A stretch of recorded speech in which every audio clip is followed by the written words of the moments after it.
Perkenalkan,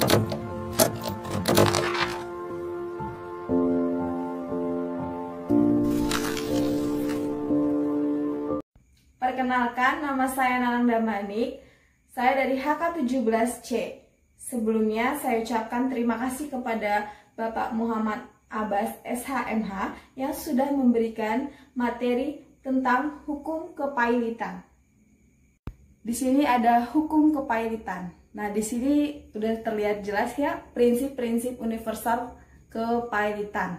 Prinsip dan asas adalah yang sebenarnya harus diperhatikan dan dipertimbangkan oleh undang-undang kepailitan suatu negara agar undang-undang tersebut dapat memenuhi kebutuhan dunia usaha, baik nasional maupun internasional. Di dalam hukum kepailitan itu terdapat beberapa prinsip.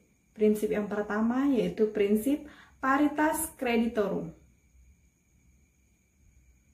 Nah, prinsip yang kedua yaitu prinsip pari passu pro rata parte. Lalu prinsip yang ketiga, prinsip strukturen creditors. Materi selanjutnya yaitu hukum kepailitan terhadap kreditor tertentu dapat memiliki kedudukan istimewa dan karenanya memiliki preferensi dalam pembayaran terhadap piutang-piutangnya.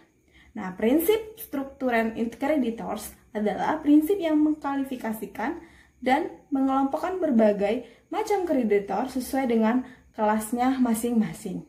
Dalam kepailitan, kreditor diklasifikasikan menjadi 3 macam, yakni kreditor preference, kreditor separatis, dan kreditor biasa yang disebut konkuren. Materi selanjutnya yaitu prinsip utang. Dalam proses kepailitan, konsep utang tersebut sangat menentukan. Oleh karena tanpa adanya utang, tidaklah mungkin perkara kepailitan akan diperiksa di pengadilan. Tanpa adanya utang tersebut, maka esensi kepailitan menjadi tidak ada, karena kepailitan adalah merupakan perantara hukum untuk melakukan likuidasi aset debitur untuk membayar utang-utangnya terhadap para kreditornya. Utang adalah suatu bentuk kewajiban untuk memenuhi prestasi dalam suatu perikatan. Para ahli menyatakan bahwa dalam hal seseorang karena perbuatannya atau tidak melakukan sesuatu. Debt collection. Ini adalah materi selanjutnya, yaitu prinsip ini dikenal mempunyai makna sebagai konsep pemaksaan atau pembalasan dari kreditor terhadap debitor pailit dengan menagih klaimnya terhadap debitor atau harta debitor. Nah, pada zaman dahulu prinsip ini dimanifestasikan dalam bentuk perbudakan, lalu pemotongan sebagian tubuh debitor, dan bahkan pencincangan tubuh debitor. Wow, seram sekali. Sedangkan pada hukum kepailitan modern, prinsip ini dimanifestasikan dalam bentuk antara lain penyitaan dan likuidasi aset debitor. Berbeda sekali ya. Mengakibatkan bahwa ia mempunyai kewajiban membayar ganti rugi, memberikan sesuatu atau tidak memberikan sesuatu. Maka, pada saat itu juga ia mempunyai utang, mempunyai kewajiban melakukan prestasi. Jadi utang sama dengan kewajiban memenuhi prestasi. Para ahli juga berpendapat bahwa utang menunjuk pada kewajiban dalam hukum perdata. Para ahli juga berpendapat bahwa utang juga menunjukkan pada kewajiban dalam hukum perdata. Kewajiban utang dapat timbul baik dari perjanjian atau dari undang-undang.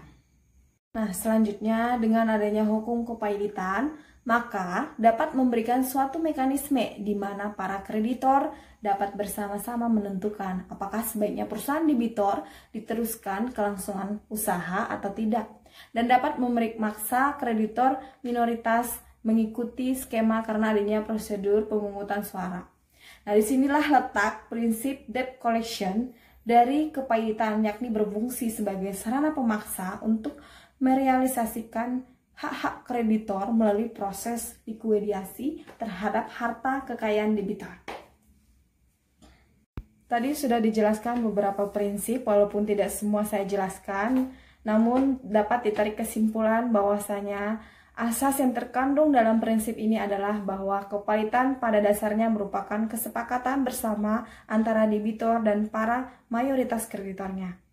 Nah, apabila memang kesepakatan antara debitor dengan para kreditor tidak dapat tercapai, maka baru putusan pengadilan itu tidak sekedar merupakan pengesahan, tetapi merupakan putusan yang menentukan untuk menyelesaikan perbedaan pendapat di antara debitor dan para kreditornya. Saya Nanang Damanik, saya ucapkan terima kasih. Kalau ada kata-kata saya yang salah, saya ucapkan mohon maaf yang sebesar-besarnya. Terima kasih.